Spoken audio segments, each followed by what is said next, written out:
గురుగారు, శివ సంబంధిత శతకాల్లో శ్రీకాళహస్తీశ్వర శతకానికి ఎంతో ప్రశస్తి ఉంది. దూర్జటి రాసినటువంటి ఈ శతక వైభవాన్ని ఎలా విశ్లేషించుకోవాలి? దూర్జటి అష్టదిగ్గజాలలో ఒకడు అని మన విశ్వాసం.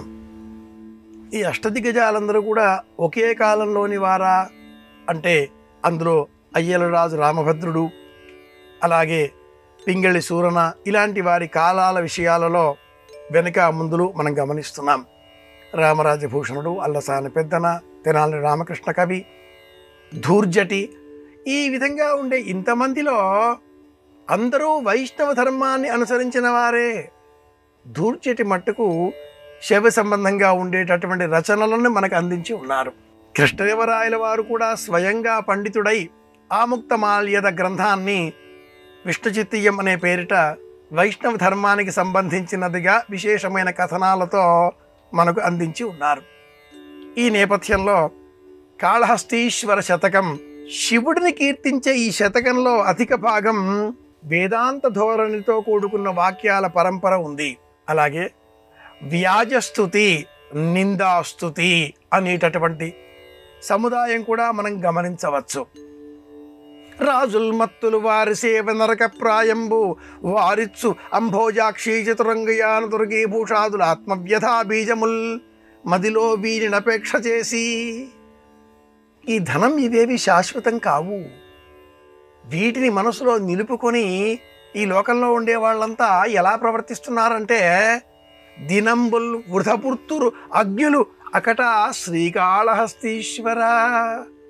ఇలాంటి వేదాంత సంచయం మనం సముదాయంతో కూడుకున్న శబ్ద అర్థ ధ్వనులను ఈ శతకంలో మనం గమనించవచ్చు.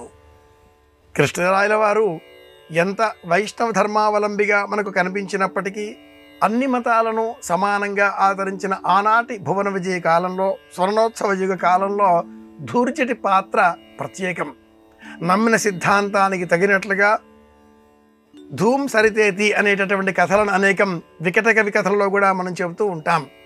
అలాంటి దూర్జటి అందించిన ఈ శతకాన్ని పూర్వకాలంలో చిన్నారి బాలబాలికలు బాల్యంలో అభ్యసనం చేసేటటువంటి వారు.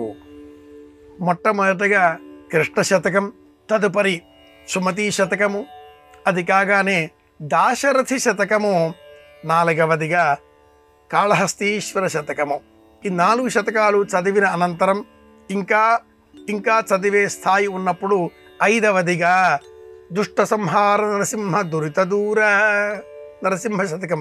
ఈ 5 శతకాలు చదివితే 500 పద్యాలు చేతిలో ఉన్నవి అంటే అతడు గొప్ప పండితుడిగా ఆనాటి కాలంలో కీర్తిని ప్రశస్తిని పొందేటటువంటి వారు.